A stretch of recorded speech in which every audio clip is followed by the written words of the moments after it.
Why didn't The Amazing Spider-Man 2 work? Was it too many villains? Too much world building? Inconsistent tone? Yes, yes, and yes. But the real reason that Amazing Spider-Man 2 failed was because the writers didn't understand the job of the status quo. And if the status quo fails, everything that comes after it fails too. In this video, I'll diagnose exactly what went wrong with Amazing Spider-Man 2, and then I'll show you how they could have fixed it. A status quo has 5 jobs. 1. Establish a universal thematic question that all the other characters try to answer throughout the course of the movie. 2. Define the worldviews and strategies for all the characters, because the worldview is why the character acts the way that they do, and the strategy is how they act to further that worldview. 3. Plant the arc for each character in the status quo section. If it's a tragedy, plant that. If it's a positive arc, plant that. If it's a negative arc, plant that. And if you do that, then when the arc pays off at the end, it'll feel satisfying instead of random. 4. Make sure you create opposing worldviews in your status quo. You want your status quo to feel unstable so that when the inciting incident happens, it doesn't feel like it came out of nowhere. And when you have opposing worldviews connected to that thematic question, then everything kind of starts to make sense. And you'll see this with Amazing Spider-Man 2. And 5, build cause and effect pressure on the plot that drives you straight to the inciting incident. But before we get to the analysis, I'll give you a quick rundown of what happens in Amazing Spider-Man 2.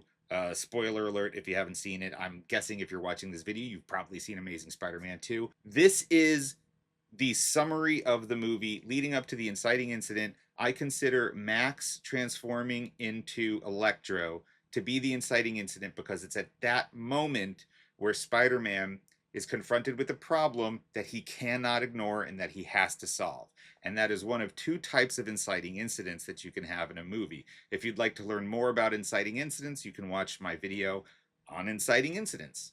So here's what happens in Amazing Spider-Man 2. The movie starts off with a 7-minute flashback of Peter's dad recording a video message explaining his disappearance, and then he and Peter's mom leave Peter with Aunt May and Uncle Ben, and they flee on a private jet, and then it gets hijacked by an assassin. Then they have this big fight, and Peter's dad uploads the message, and then the jet crashes, and it kills everyone. In the present day, Peter seems 100% comfortable as Spider-Man as he chases Rhino through the city, saving Max along the way. Apparently, this is the first time that Max has ever felt seen. At the same time, it's graduation day, and Gwen is giving a speech about choice and making your life mean something. Oh, and Peter also sees Captain Stacy's ghost, which is haunting him and reminding him how being with Gwen puts her life in constant danger. He pulls away because he's scared for her safety. She wants to move forward because she loves him. It's not really clear if she's asking him to give up the mask, but it doesn't matter. The point is, they're on different paths, and so she breaks up with him. Now we shift to Max, alone in his apartment, talking to himself. It's his birthday, and he's obsessed with Spider-Man because Spider-Man was nice to him. On to Oscorp. Gwen works there now, and she says hi to Max in the elevator, which makes his day. Then, about 30 minutes into the movie, Harry returns home to find his father dying of some sort of goblin disease, and it's genetic, which means that Harry's gonna die from it too. Then Norman dies, and Harry inherits Oscorp. Oh, and we also get a stretch of Peter as Spider-Man, and watching Gwen, and avoiding decision, and being weird around Aunt May. We get it. He's not moving forward, he's stuck. Then Max is insulted by BJ Novak, and he's left alone at Oscorp to fix something that just so happens to be directly above a tank of genetically engineered electric eels that we've never heard of until this very moment, and it's still his birthday. And so, 37 minutes into the movie, Max falls into the eels and becomes Electro. Wow, okay, that's a lot. So let's diagnose the problems. First off, obviously this is a delayed inciting incident, like really delayed. And for what purpose? So that we could have an action sequence with Peter's dad on an airplane? Teasers can work if done correctly, and I'll probably make a video about that in the future. But this teaser just doesn't work. And why doesn't it work? Because it doesn't connect at all to Peter's present day story. And it only functions to set up mystery and world building for much, much later in the film. So essentially, the audience has to wait 7 minutes for the real movie to start. What about the rest? Let's go through all 5 jobs that a status quo has in order. First, the thematic question. Problem with Amazing Spider-Man 2 is there's no universal thematic question. Every character has a theme, but they're just not connected. For Peter, with great power comes great responsibility. With Gwen, it's about using power to make your life stand for something. Max is about using power to gain respect, to be seen. And for Harry, it's about survival. It's about sacrificing his humanity for enough power to live. So instead of one central argument, we get 4 disconnected stories, and we'll come back to that when we talk about how the screenwriters could have fixed this problem. Let's move on to the second job, which is worldviews and strategies. And honestly, This movie has them. Every character has a worldview. It's tied to their theme, and their strategies support it. Just for one example, Spider-Man, with great power comes great responsibility, and so even though he loves Gwen and wants to be with Gwen, he knows that being with her will put her in danger, and so he's putting his responsibility over his personal life, and it's a tragic story. And so all of his strategies: push away, distance yourself, throw yourself into your work, all that kind of stuff all makes sense. So the characters do have worldviews and strategies. That's satisfied. Planting your arc in the status quo, all of that stuff is also satisfied. These are all tragic arcs. We know that Gwen is going to die. We plant that many times in direct dialogue. We know that Peter is going to be crippled by Gwen's death. We know that Harry is on a path for some sort of destruction. So for job number 3, planting arcs, satisfied. Job number 4, opposing worldviews. That's another major problem with Amazing Spider-Man 2. We don't have any opposing worldviews here, so we have no real tension. Peter and Gwen's conflict is very one note. It's I love you, but I'm Spider-Man and I don't want you to get hurt, but I love you more than I love Spider-Man. Okay, but I'm Spider-Man and I don't want you to get hurt, and just back and forth and back and forth and back and forth. So that conflict gets stale and is kind of one note. Peter and Max, they barely interact. Max and Harry, they don't interact at all. Peter and Harry, they don't even pal around until after the inciting incident. So no one's really challenging anyone for the first half hour of the movie. And that leads to the biggest problem in Amazing Spider-Man 2, which is job number 5.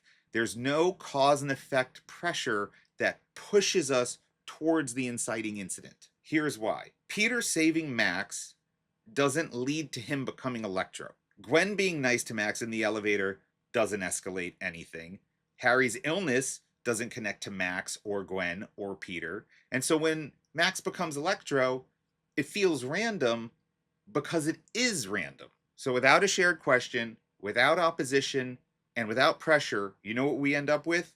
Scenes. That's it. Some good, some not so good, but no cohesive story, and the audience can feel it. So now that we know what the problems are, can we fix them? Yes, of course you can fix them. You can always fix the problems if you know how to look at the structure. So how do we fix Amazing Spider-Man 2? We fix it by aligning everything around one idea, a single thematic question. What I feel is the best question to ask in Amazing Spider-Man 2 is having power worth losing who you are? That brings up issues of power, identity, control, humanity, but it's in the form of a yes or no question, and now every character can be part of the same argument. This is how. Peter's answer is no, but his sense of responsibility as Spider-Man forces him to act like it's yes. This tracks because of his tragic arc. Gwen's answer is no, because she refuses to jeopardize her sense of self for anything. And this puts her in direct conflict with Peter because she's what refusing to lose who you are looks like. Harry's answer is yes, because to him, survival justifies sacrificing his humanity. And Max's answer is also yes, because power makes him feel seen. But that's not enough, because there's still no cause and effect leading us to the inciting incident. There's no domino effect. It's still a random series of events. So let's just make a simple change to the story. Consider what it would be like if Max didn't accidentally fall into power. What if he chose it? Right now, he works at Oscorp out of a narrative necessity, but that's a missed opportunity. Harry presents like someone who has all the power, even though he's really searching for it. So why can't Max see Harry and become envious of that perceived power? If Max is on a quest for power, same as Harry, but for different reasons, that puts them all on the same path. And it's a path that can organically collide. And this is where the whole too many villains argument kind of falls apart, because multiple antagonists aren't the problem. The Dark Knight had multiple antagonists. Captain America Winter Soldier had multiple antagonists. But those films used their villains to advance a single argument. For Dark Knight, Joker's chaos breaks Harvey's idealism, leading directly to the creation of Two-Face. For Winter Soldier, Secretary Pierce and Bucky are both extensions of how deeply entrenched Hydra is and how that truth destroys Captain America's sense of duty and loyalty to the country. And at its heart, that's why Amazing Spider-Man 2 fails. Not because it's complicated, but because it's disconnected. So the lesson here is get your status quo right, and everything else becomes fixable. In my next video, I'll break down a movie that does everything right in the status quo, The Matrix. So I hope you join me for that. And until next page, I'm Matt Weiner, and this is Fade In, a channel dedicated to the art of screenwriting.